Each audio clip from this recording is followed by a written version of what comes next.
Ben İcrel Yiğit Sudaş. Bulgaristan'dan Türkiye'ye zorunlu göç edenlerden biriyim. Sizinle sınırdan önce değil, sınırdan sonra ilk yaşadıklarımı paylaşmak istedim. Evet, sınırı geçtik. Geçtik geçmesine de nereye geldik? Türkiye karanlık ve yobaz bir ülke, cehalet dolu bir ülke, derlerdi ülkeyi tanımayanlar. Tanıyanlar ise bizi şanslı olarak görüyorlardı. Geleceğimi hayal bile edemiyordum. Gittiğim yer, karşılaşacağım insanlar, yaşam tarzları, tanışacağım kültür. Her şey kör karanlık. 20 senelik hayatımı geride bırakıp bir belirsizliğe gidiyordum. Sınırda fotoğraf ve kitaplara izin verilmiyordu. Oysa geçmişim o fotoğraflardaydı.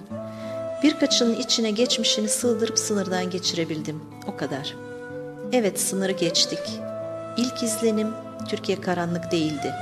Ard arda köyler, kasabalar, şehirler, biraz düzensiz diye düşündüm. Yarım kalan, çatısız evler. Yol kenarları reklam panolarıyla doluydu. Panoları okumaya çalışıyordum. Okumam varsayılmazdı. Latin alfabesi lisede okuduğum Fransızcadan tanıyordum. Sürekli sorduğum soru ise İstanbul'a gelmedik mi? Bir ara nihayet annem İstanbul'a geldik dedi. Az sonra şimdi neredeyiz diye sordum. Hala İstanbul. Peki şimdi? Yine İstanbul. Şimdi İstanbul. İstanbul saatlerce bitmedi. Büyülendim. Sonra geldik Boğaz Köprüsü'ne. Her yerde simitçiler vardı. Ne kadar güzel, devlet büyükleri bizim uzun yoldan gelip aç olacağımızı düşünüp simitçiler görevlendirmiş diye düşündüm. Bir tanesi arabaya yaklaşıp "Alır mısın abla?" diye sordu. "Alırız tabii, çok açtık." Annem uzanıp 2 simit alıp teşekkür etti.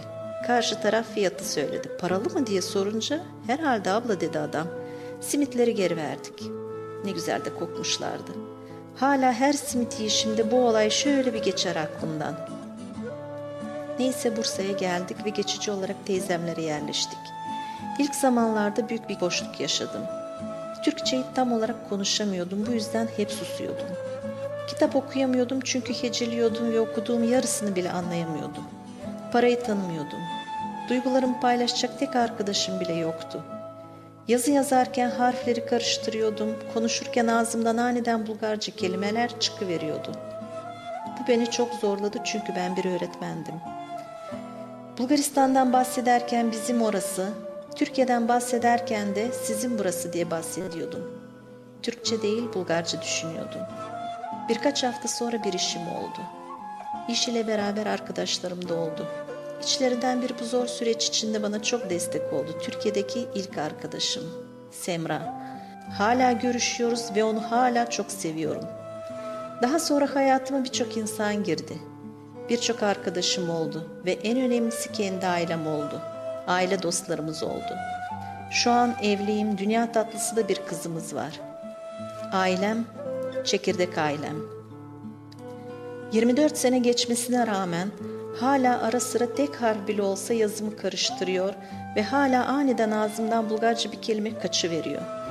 Fakat artık Bulgaristan'dan bahsederken, onların, Türkiye'den bahsederken de bizim diye bahsediyorum.